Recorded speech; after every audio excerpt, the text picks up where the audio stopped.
भक्ति एक ऐसा शब्द है जिसे हम सब जानते हैं, है ना? पर क्या हम सोच सकते हैं कि भक्ति का सबसे गहरा, सबसे सच्चा रूप कैसा हो सकता है? चलिए आज एक ऐसी कहानी सुनते हैं जो भक्ति की परिभाषा ही बदल देती है। तो सवाल यही उठता है कि सच्ची भक्ति आखिर है क्या? क्या ये सिर्फ पूजा पाठ है, या फिर बस कुछ कह देना, या फिर कुछ और ही है? चलिए इस सवाल का जवाब एक बहुत ही कमाल की कहानी में ढूंढते हैं।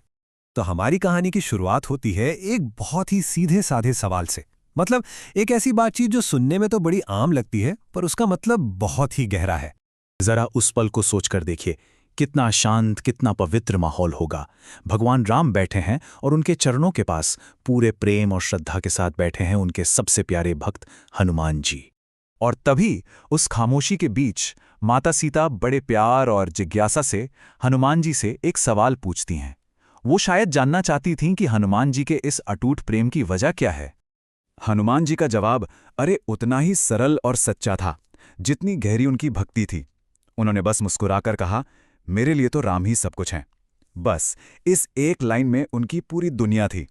पर क्या ये शब्द काफी थे? बस यहीं से कहानी में एक मजेदार मोड़ आता है। तो अब देखिए, यहां से कहानी बदलती है। माता सीता को लगा कि हनुमान जी का जवाब है तो बहुत प्यारा, पर ये तो सिर्फ शब्द हैं।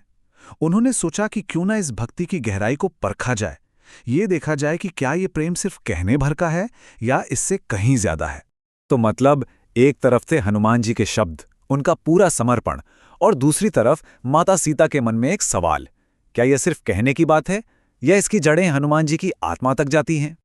और तब उन्होंने हनुमान जी के सामने एक ऐसी चुनौती रख दी जिसके बारे में किसी ने सोचा भी नहीं होगा। उन्होंने कहा, अगर तुम्हारा प्रेम सच्चा है तो अपना सीना चीर कर दिखाओ। ये इस कहानी का सबसे बड़ा टर्निंग पॉइंट था। इसके बाद जो हुआ वो सच में हमारी कल्पना से भी परे था। ये सिर्फ एक जवाब नहीं था, ये भक्ति का वो सबूत था जिसे कभी भुलाया ही नहीं जा सकता। और हनुमान जी, अरे उन्होंने तो एक सेकंड भी नहीं सोचा। कोई सवाल नहीं, कोई शक नहीं, कुछ भी नहीं। उन्होंने उसी पल अपने नाखूनों से अपना सीना चीर दिया। एक पल के लिए जैसे सब कुछ थम सा गया, सबकी सांसें रुक गईं।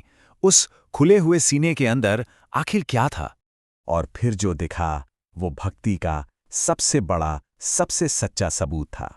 वो परम सत्य का पल था। उनके हृदय के अंदर, उनके रोम रोम में, हर एक धड़कन में सिर्फ और सिर्फ भगवान राम और माता सीता की मूरत बसी हुई थी। ये असली सबूत था कि उनकी भक्ति सिर्फ जुबान पर नहीं बल्कि उनके पूरे वजूद में थी। ये अद्भुत नज़ारा देखकर वहां जो भी था, हर किसी की आंखों में आंसू आ गए। ये भक्ति की सबसे ऊंची सीढ़ी थी। खुद भगवान राम भी अपने भक्त का ये प्रेम देखकर भावुक हो गए। और तब खुद प्रभु राम ने यह ऐलान किया, हनुमान, तुम ही सबसे बड़े भक्त हो। ये सिर्फ तारीफ नहीं थी, ये तो जैसे एक दैवीय मोहर थी, इस बात का ऐलान कि हनुमान की भक्ति सबसे ऊपर है। तो इस पूरी कहानी से हम सीखते क्या हैं? इसका असली मतलब क्या है? ये हमें सच्ची भक्ति के बारे में क्या बताती है? चलिए इसका निचोड़ समझते हैं। और देखिए, यही है इस कहानी की सबसे बड़ी सीख। सच्ची भक्ति कोई दिखावे की चीज नहीं है, ना ही ये सिर्फ रस्में निभाने या अच्छी बातें कहने तक है। ये तो एक एहसास है, एक ऐसी हालत जहां भगवान आपके दिल में, आपकी हर सांस में बस जाते हैं। और ये कहानी हमें एक बहुत गहरे सवाल के साथ छोड़ जाती है। अगर भक्ति सिर्फ शब्दों में नहीं है, तो इसे अपने कामों में, अपनी जिंदगी में कैसे उतारा जा सकता है? कैसे उस सच्ची भक्ति को अपने अंदर जगाया जा सकता है? इस पर सोचिएगा जरूर।